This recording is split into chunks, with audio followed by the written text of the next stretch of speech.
آپ دیکھیں اسی سے انسان غافل ہے. اور یہ ساری مثالیں آپ کو اپنی معاشرے میں ملیں گی شیطان کے بہکانے کی. شیطان کہاں بہکائے گا؟ دنیا میں بہکائے گا, اسی معاشرے میں جہاں ہم زندگی بسر کرتے ہیں وہیں بہکائے گا.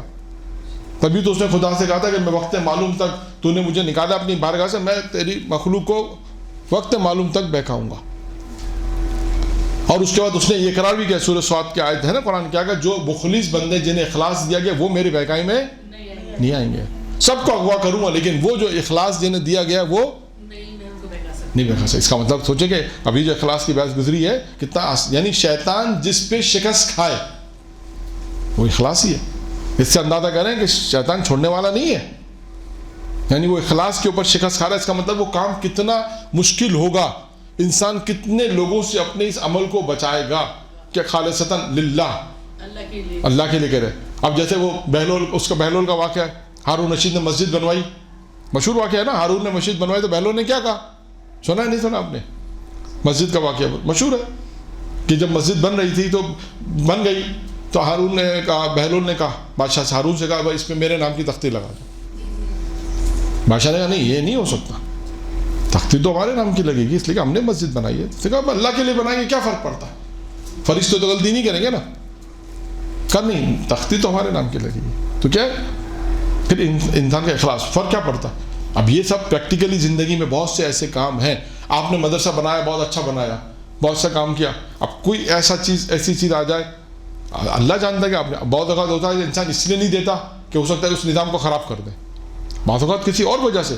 تو اخلاص بھی انسان کو چیک کرنا. اب دیکھیں یہاں پر کیا ہے, کون فرماتا ہے, امیر فرماتا ہے شیطان کو پہچانو, شیطان کو پہچانو, اور جب اسے پہچان لیا تو پھر اس کی مخالفت کرو, وہاں اللہ کی معرفت حاصل کرو اور اس کی اطاعت کرو. یہاں پہ کیا کہا, جب شیطان کو پہچانو, اب خود سوچیں, مخالفت کرو.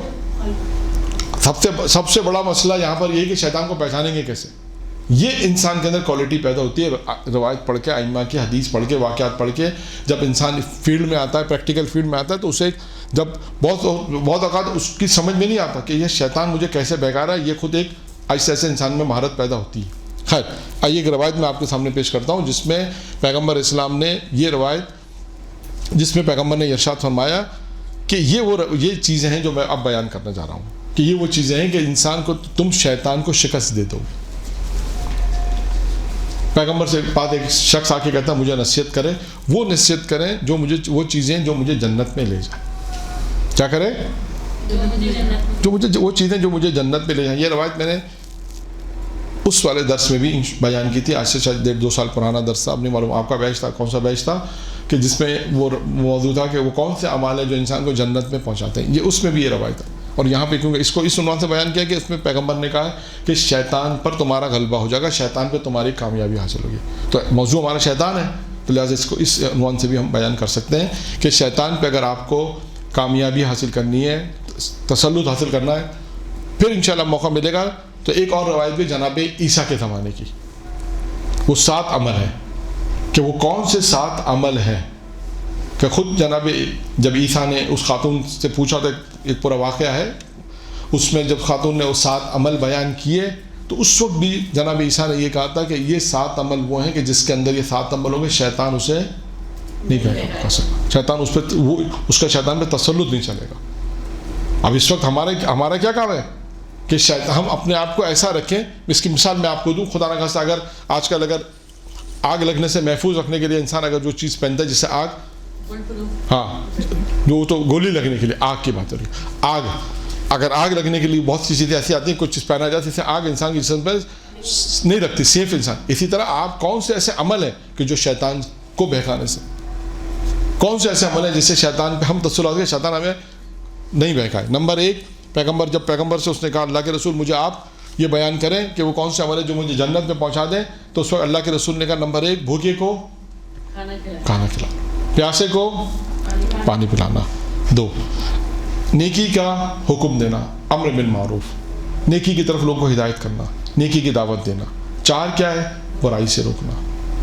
پیغمبر نے کہا یہ 4 کام بہت مختصر بیان کی, بھوکے کو کھانا کھلانا, پیاسے کو پانی پلانا, نیکی کی طرف دعوت دینا اور برائی سے روکنا. پھر اللہ کے رسول نے کہا اگر ان 4 چیزوں کی طرف آپ نے ساتھ کہا نہیں، وہ ساتھ والا تو ایک صرف ضمنی کہا تھا کہ وہ پھر کسی دن بیان کریں گے، وہ پھر کسی موقع پہ بیان کریں گے. وہ 7 کون سے عمل ہے؟ وہ خاتون کی روایت ہے جناب عیسیٰ کے زمانے کی، کہ وہ کون سے 7 عمل ہیں کہ جس پر شیطان، اگر وہ اس کو جناب عیسیٰ نے کہا کہ وہ یہ 7 عمل ایسے ہیں جس پہ شیطان کا تسلط نہیں ہوگا. یہ 7 صفتیں اگر پیدا ہو جائیں اس میں، اب یہ روایت الگ ہے جس میں پیغمبر کا شخص آ کے کہتا ہے اللہ کے رسول مجھے ایسے عمل بتائیں کہ میں جنت میں جاؤں، تو اللہ کے رسول نے کہا بھوکے کو کھانا کھلاؤ، پیاسے کو پانی پلاؤ، اور اچھائی کی دعوت دو، برائی سے رکو. اس کے بعد پیغمبر نے کہا اگر ان چیزوں کی توان نہیں رکھتے، یعنی قدرت نہیں رکھتے ان کام کی، تو کہا کہ اپنی زبان کو کنٹرول رکھو، سوائے نیکی اور خیر کے کچھ بھی اس سے صادر نہیں ہونا چاہیے. کہ اگر ان 4 چیزوں کی توان نہیں رکھتے تو یہ اپنی زبان کو کنٹرول کرو، اپنی زبان کو قابو میں لاؤ، اور زبان کو قابو میں لاؤ اور سوائے اچھائی اور خیر کے اس سے کوئی چیز نکلنی نہیں چاہیے. پھر پیغمبر نے کہا کہ یہ 5 یعنی چیزیں، یعنی یہ وہ چیزیں ہیں کہ جو تمہیں میں نے بیان کی ہیں تو تم شیطان اسی صورت میں تم شیطان پر کامیابی حاصل کر سکتے ہو. یہ 5 چیزیں بیان کی جس پر انسان شیطان پہ تسلط حاصل کر سکتا ہے. ٹھیک ہے، کتنی چیزیں بیان ہو گئی؟ نہیں، یہ تو 4-5 چیزیں ہے نا. ٹائم تو ہے نا، کتنا؟ 10 منٹ. تو 10 منٹ میں ہو جائے گی انشاءاللہ. ہاں، مجھے بھی روایت مکمل کرنی ہے انشاءاللہ.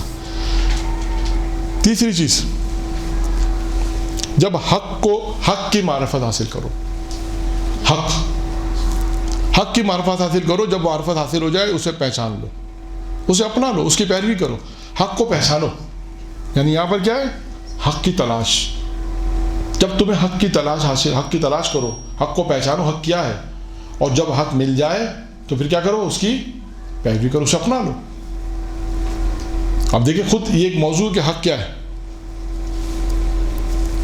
اور اس میں بہت ساری چیزیں، لیکن میں صرف روایت کو مکمل کر رہا ہوں. تیسری چیز کیا ہو گئی؟ حق. ہاں، یعنی حق کی تلاش، جستجو، یعنی حق کو تلاش کرو، جستجو کرو، حق کی معرفت حاصل کرو، حق کو پہچانو، اور جب حق مل جائے، حق کی پہچان ہو جائے کہ ہاں یہ حق ہے، تو پھر اس کی پیروی کرو، اسے قبول کر لو، اپنا لو.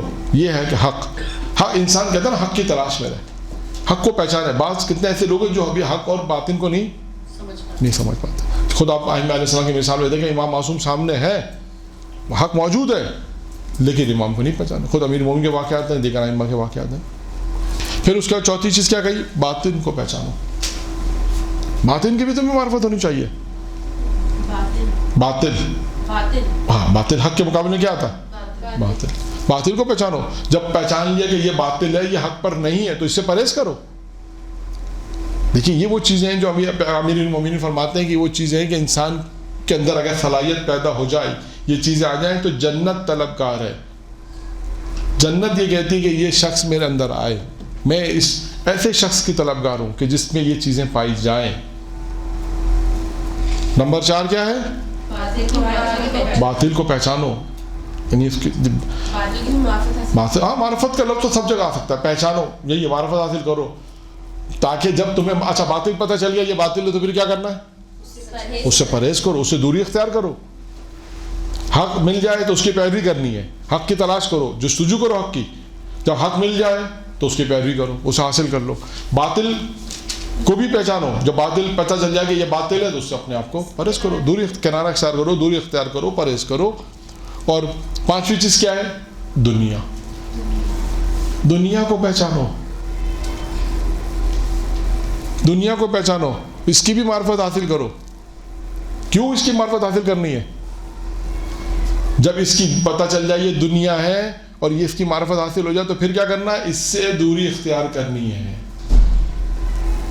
اس سے بھی دوری اختیار کرنی ہے. ابھی دیکھیں پچھلی گفتگو میں دنیا کے متعلق گفتگو آ گئی تھی، دنیا کے متعلق باتیں آ گئی تھی. دنیا کو بھی پہچانو، اس کی بھی معرفت حاصل کرو. دیکھیں ہر چیز کی معرفت میں آ رہا ہے. کیوں؟ جب تک ہمیں جیسے اللہ کی معرفت، اس کے اللہ کے مقابل میں کون ہے؟ شیطان. تو اس کو بھی پتہ ہونا چاہیے. جب اسی کا ہمیں نہیں معلوم، وہ ہمیں بہکایا جا رہا ہے. ہم نماز تو پڑھ رہے ہیں، وہ دوسری طرف فعل حرام بھی انجام دے رہے ہیں، تو اس کا مطلب ہم نے ابھی تک اپنے دشمن کو نہیں پہچانا. ہم نے اللہ کو تو پہچان لیا، اللہ کی عبادت بھی کر رہے ہیں، کہتے ہیں خدا تیرے علاوہ کوئی شریک نہیں ہے، رسول کے علاوہ رسول کی رسالت کو مانتے ہیں، علی کی ولایت کو بھی مان رہے ہیں، لیکن اگر گناہ کر رہے ہیں اس کا مطلب ابھی تو ہم نے شیطان کو نہیں پہچانا. اگر اس کو پہچان لیتے تو اس کی مخالفت کریں. اس کی مخالفت نہ ہونا اس بات کی دلیل ہے کہ ہم نے ابھی تک اس کو نہیں پہچانا. ابھی ہم گناہوں میں اگر ہیں اس کا مطلب ابھی شیطان ہمارے ساتھ ساتھ چل رہا ہے. لیکن شیطان, ایک جملہ درمیان میں بیان کر دوں, جناب زکریا کا غالباً واقعہ ہے. جناب زکریا کے پاس جب شیطان آیا اور گفتگو ہوئی تو ایک سوال جناب نبی خدا نے ایک سوال پوچھا, شیطان سے سوال پوچھا کہ میرا کون سا ایسا عمل ہے جو تجھے خوش کرتا ہے. یعنی کون پوچھ رہا ہے؟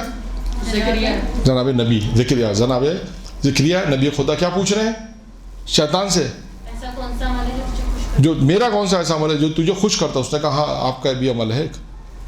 اب نبی خدا پریشان ہوگا, میرا کون سا ایسا عمل ہے کہ آپ جب افطار کرتے ہیں اور افطار جب کرتے ہیں تو پیٹ بھر کے افطار کرتے ہیں, اور آپ جب آپ عبادت میں جو تھوڑی سستی کرتے ہیں نا, یہ تھوڑی سستی مجھے بہت خوش کرتی ہے. یہ آپ کی عبادت میں تھوڑی سی جو سستی ہے نا, آپ پیٹ بھر کے افطار کرتے ہیں, افطار کی وجہ سے آپ عبادت میں تھوڑی سی سستی کرتے ہیں کہ چلو تھوڑی دیر بعد ابھی میں عبادت, یہ تھوڑی سی سستی مجھے بہت خوش کرتی ہے.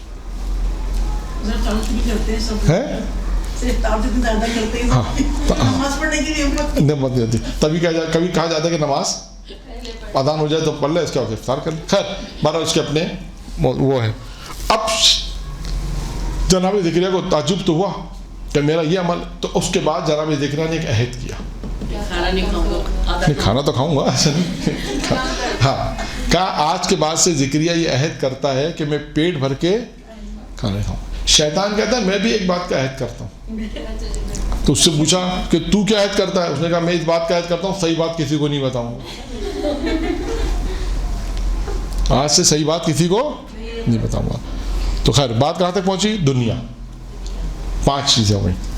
دوسری چیز ہم یہاں سے چل رہے تھے, پہلی خدا کی معرفت, دوسرا شیطان, تیسرا کیا تھا حق کی معرفت حاصل کرو, چوتھا باطل کو پہچانو تو اس سے پرہیز کرو, چھٹا ہاں دنیا کی معرفت اور دنیا کو پہچانو. جب دنیا کو پہچان لو کہ دنیا یعنی دھوکہ دینے والی ہے, جب یہ پہچان, دنیا کو پہچاننے سے کیا مراد ہے کہ یہ دھوکہ دینے والی ہے. یعنی انسان کو یہ بھی پتہ ہونا چاہیے. جیسے ہم اپنی زندگی میں ایک مثال دوں, آپ کو نہیں کہتے اپنے دوست کی پہچان نہ کرو, بڑے بزرگ کہتے ہیں نا کہ بھائی آپ کس کے ساتھ اٹھ رہے بیٹھ رہے ہیں, آپ کو اپنے دوست کی پہچان ہونی چاہیے. اسی طرح کہتے ہیں اپنے دشمن کی بھی پہچان رکھو, کون خدا نخواستہ تمہیں نقصان پہنچا سکتا. اسی طرح یہاں پر بھی ہے کہ دنیا کی پہچان, دنیا کی معرفت سے کیا مراد ہے؟ دنیا کی پہچانو اس کو, یہ تمہیں دھوکہ دینے والی ہے. ایسا تو نہیں ہم دنیا میں آرام سے اس کے ساتھ جو دنیا کر رہی ہے ہم بھی کر رہے ہیں, جیسے لوگ کر رہے ہیں. اب دنیا سے مراد دنیا کیسے دھوکہ دے گی؟ دنیا تو آپ کو آگے دھوکہ نہیں دے گی. یعنی دنیا سے مراد یہ لوگ, یہ معاشرہ, یہ سماج, یہ ساری چیزیں, یہ مال دولت شہرت, یہ کیسے آپ کو دھوکہ دے گی؟ یہ دنیا سے مراد یہ ساری چیزیں جو آپ کو دھوکے میں لے کر آئے گی. تو کہا اس کو پہچانو, اس کی معرفت حاصل کرو. پھر فرماتے ہیں یہ دنیا کو پہچان لو. جب دنیا کو پہچان لو, اس کی معرفت حاصل کرو, جب پتہ چل جائے کہ ہاں یہ دنیا ہے, اب ہم نے سمجھ لیا کہ دنیا ہے, تو پھر کیا کرو, اس سے دوری اختیار کرو. ایسا نہ ہو کہ ہم جو دنیا کے اندر رہ تو رہیں, اس کی بھی شہرت میں, اس کی جو خوبصورت چیزیں ہیں جو دنیا کے اندر جو کہا جاتا ہے, جو سبھی امیر پیغمبر اسلام نے دیکھے نا, کہا نا امیر ملک کی دنیا کی زیب و زینت میں مت پڑو علی. جب تم دیکھو لوگ دنیا کی زیب و زینت مشغول ہو جائیں, تم آخرت کی زیب و زینت میں لگ جاؤ. اسی طرح یہاں پر دنیا کو پہچانو. اس کی وجہ یہ ہے کہ اس کو پہچاننے کی وجہ تمہیں یہ دھوکہ نہ دے دے. آج ہماری وجہ یہی ہے گناہ کرنے کی. خدا سے دعا کریں پروردگارہ ہم سب کو گناہوں سے محفوظ رکھے. لیکن وجہ یہ کہ انسان سے جو غلطیاں ہوتی ہیں, سرزد ہوتی ہے, اس کی وجہ کہ ہم اس دنیا کو نہیں پہچانتے, شیطان کو نہیں پہچانتے. وہ آ کے ہمیں دھوکہ دے دیتا ہے, وہ آ کے ہمیں بہکا دیتا ہے.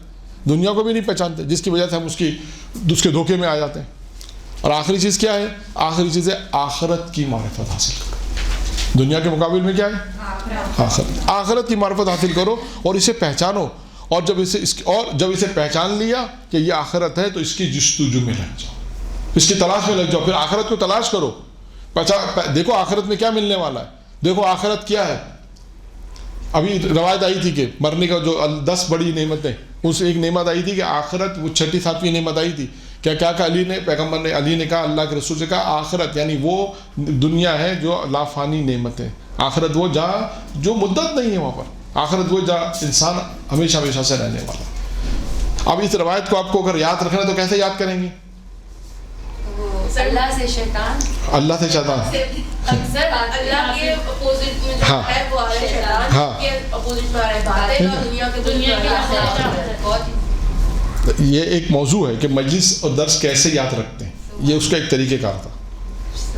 یہ بھی ٹریننگ ہوتی ہے اس کی بھی کہ مجلس کو کیسے یاد رکھیں. اب اس روایت کو اگر آپ نے یاد رکھ لیا تو بہت آسانی سے ایک لیکچر آرام سے 20-25 منٹ کا لیکچر تو شاید دے سکتے ہیں آرام سے.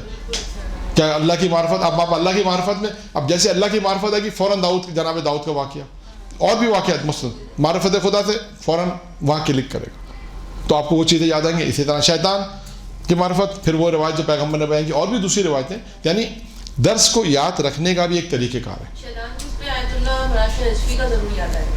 شیطان کا شیطان کے واقعے پہ آیت اللہ مراشہ نجفی کا واقعہ ضروری ہے. کیوں اپنی بیوی کے پاس گیا، اس سے کہا راہ خدا میں دوست. نہیں، وہ آیت اللہ دست غیب کی کتاب ہے. آیت اللہ دست غیب، مرش نجفی نہیں. مرش نجفی کا تو اخلاص کا واقعہ تھا. آپ سارے واقعات کو آگے پیچھے مت کریں. آیت اللہ مرش، آپ دیکھیں نا، اب آیت اللہ مرش نجفی کو یوں یاد رکھیں. اچھا، وہ اس کو یوں یاد رکھیں کہ حرم میں 70 سال نماز پڑھیں. آگے مرشی معروف ہے، قم کی لائبریری بھی معروف ہے. مرش نجفی بہت بڑا آیت اللہ تھے، علم رجال کے ماہر تھے. اچھا ٹھیک ہے، ہماری بات پھر یہاں پہ مکمل ہو گئی. یہ 6 چیزیں امیر المومنین نے ارشاد فرمائی کہ 6 چیزوں کی معرفت حاصل کرو. تو یہ 6 چیزوں معرفت حاصل کرے گا، دنیا اس کی، دنیا نہیں آخرت اس کی جو ہے وہ طلبگار ہوگی. جنت آخرت، جنت طلبگار ہوگی، بیدار ہو جائے. تو یہ 6 چیزیں آخر میں ہم نے امیر المومنین السلام کی بیان کی. اس کے بعد میرا خیال ہے وقت بھی ہمارا ختم ہو گیا ہے. درود پڑھ دیں محمد و آل محمد.